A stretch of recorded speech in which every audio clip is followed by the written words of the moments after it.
Léopold Maxime Eco, le patron de la DGRE qui a 5 femmes. C'est le titre d'un post de Boris Berthold sur sa page Facebook. La suite, dans un instant. Cliquez sur le pouce bleu et activez la cloche de notification pour ne manquer aucune de nos futures publications. Voici les détails de son post dans son intégralité. Le très discret patron de la Direction Générale de la Recherche Extérieure, DGRE, Léopold Maxime Eco est désormais sous la sellette. Son rendement de plus en plus critiqué par les responsables sécuritaires et les employés, du LAC, agents de la DGRE, accusant de plus en plus leur patron de mauvaise gestion. Suscitant ainsi des mouvements d'humeur récents au sein de l'agence de renseignement la plus puissante et la plus influente au Cameroun. En effet, ce proche de Edgar Alain Mébégo, l'ancien ministre de la Défense nommé en 2010 a progressivement gagné la confiance de Paul Biya au point de s'aliéner son patron hiérarchique Ferdinand Gogo, le secrétaire général de la présidence de la République.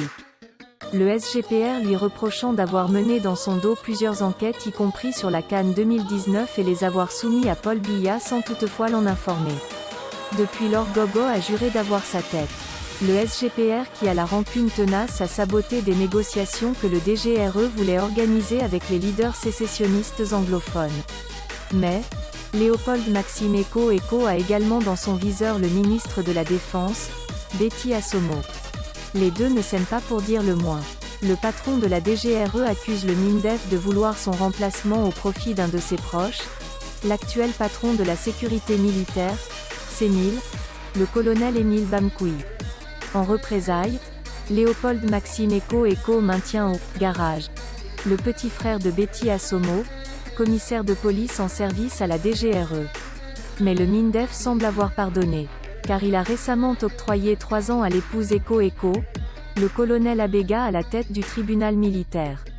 Partisan de la médiation camerounaise au détriment de la médiation suisse portée par le SGPR, Léopold Maxime Eco peut compter pour l'instant sur la confiance du Premier ministre Dion Bouté qui l'a chargé de conduire les négociations avec les Ambazoniens. C'est à lui que l'on doit par exemple la reddition de Succès Congo ou encore l'ouverture directe de discussions avec Sissoko Ayuk Tabé. S'agissant de Succès Congo, ce dernier rapporte que Léopold Maxime Eco l'a convaincu de se rendre en lui disant « Mon frère, je suis ton frère, tu es mon frère ». On sait qu'il y a des malentendus qui sont arrivés entre les gens d'une même maison. Mais on peut arranger ça entre nous. Il y a un temps pour la pluie, il y a un temps pour le soleil, il y a un temps pour le combat et il y a un temps pour la paix et je suis convaincu que voici le temps pour la paix. Tu es mon frère, je suis ton frère. N'empêche que les griefs à l'encontre de l'actuel patron de la DGRE soient remontés jusqu'à Paul Biya. Il est accusé de négligence lors de l'assaut mené à Paris par les éléments de la brigade anti-Sardinard, BAS, à l'occasion du séjour de Paul Biya en novembre 2019 à l'hôtel Meurice.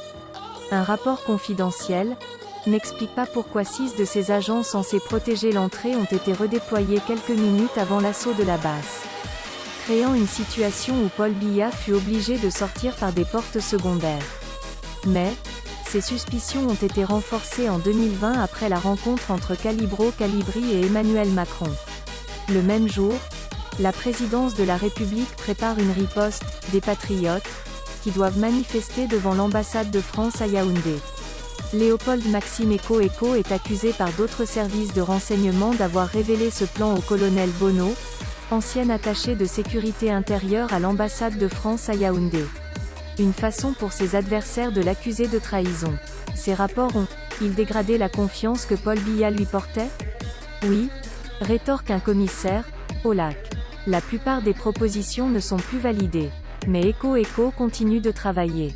Il a récemment négocié et obtenu la libération du petit frère de Cavaillé Yegui Djibril en versant près de 15 millions de francs CFA aux ravisseurs qui réclamaient pourtant près de 50 millions de francs CFA.